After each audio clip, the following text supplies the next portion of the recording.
Now, we've been covering some pretty major games in the past few weeks or so. Elite, Jet Set Willy, Civilization. I'm gonna kinda take a break from that to cover something a bit more straightforward. A football management game from 25 years ago that I happen to have a soft spot for.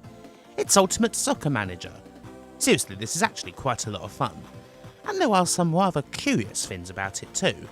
I mean, it is pretty much the only footy management game out there that legitimately allows you to cheat like hell, after all.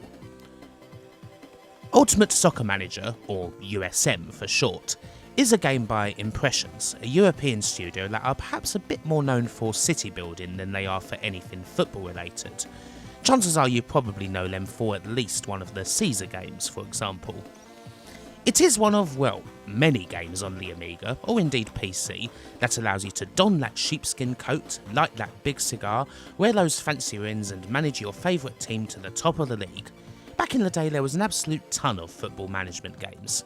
Catnip for football lovers and statos everywhere, and many of them with their own unique little quirks.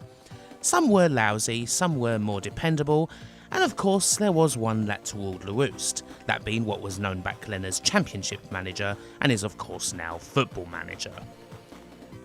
Of the many pretenders to the throne of CM, your humble host loved two in particular. Gremlin's brilliant Premier Manager 3 is just as good as this game and has been covered before some years back. And Ultimate Soccer Manager, well, that's the other one. When it comes to quirks, this game has more than most. A lot of things you can do here aren't necessarily things a regular manager would ever touch. After picking your team and entering a name, you come straight into the stadium screen. And guess what? You can build on it.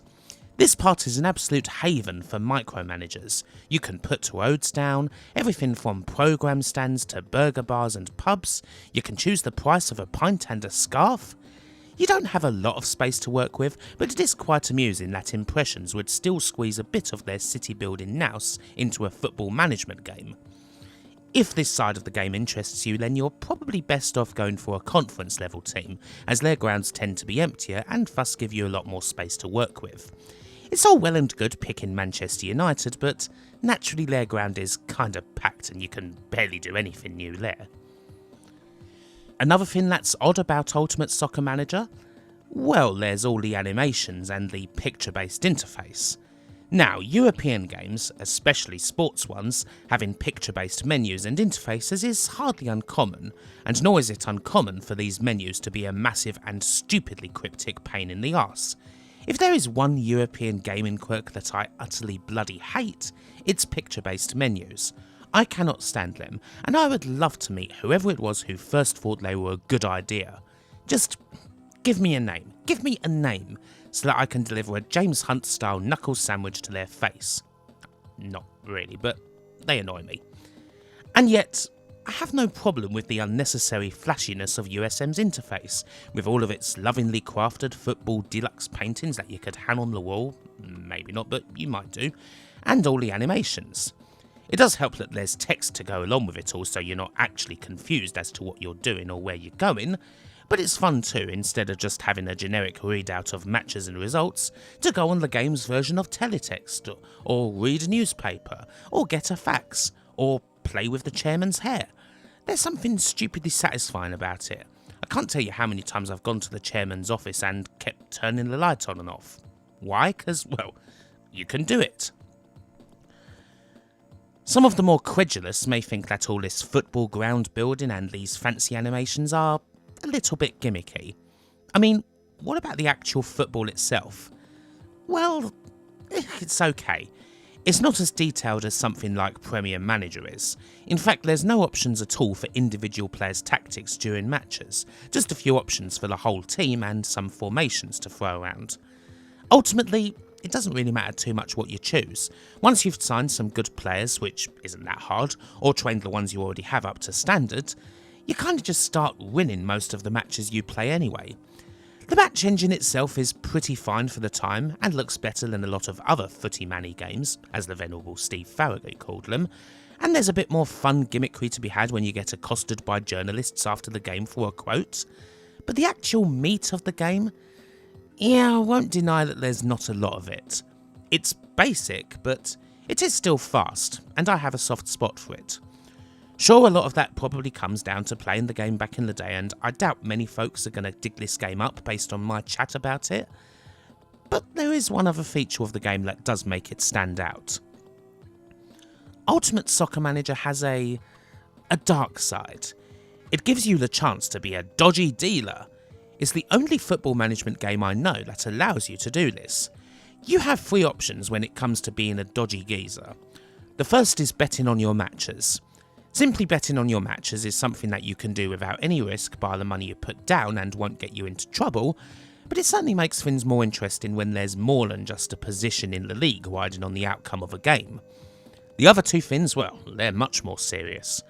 First, you can offer another club a bun, a financial sweetener that will allow you to sign basically any of that club's players if they accept it.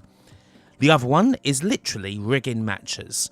Offer your next opponent enough cash, and they might just throw it. Throw the match.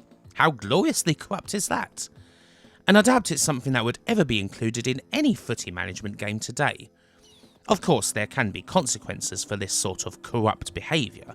A lot of teams will utterly reject your overtures, and the more you do it, the more chance there is that, in the end, you'll be fired and nicked for your treacherous and shifty ways, no matter how well you're doing in the league. Such is life. Even if there's not an awful lot to be said about the actual football side of Ultimate Soccer Manager, these silly little quirks and gimmicks have always made it a game that kinda sticks out in my mind, even all these years later. In many cases, it's the only football game I know that does allow you to actually build your own ground, or to try and cheat and wheeler deal your way to victory. These are odd and amusing things. I never played the PC-only sequels to the game that had better match engines, a bit more depth, and were apparently almost able to compete with Championship Manager for a little bit, but this original title is one that's filled with good memories. And seriously, between this and Premier Manager 3, I have to say that my knowledge of the Vauxhall Conference and its teams circa 94-95 is freaking second to none. I mean, I could put that useless trivia up on Mastermind if I wanted to. Bye for now.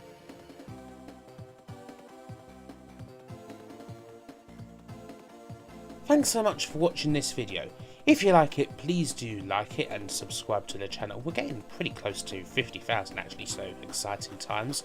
Have a look at my social media where I post intermittently, and also have a look at my Patreon, where you could join the list of the awesome people in the community right here.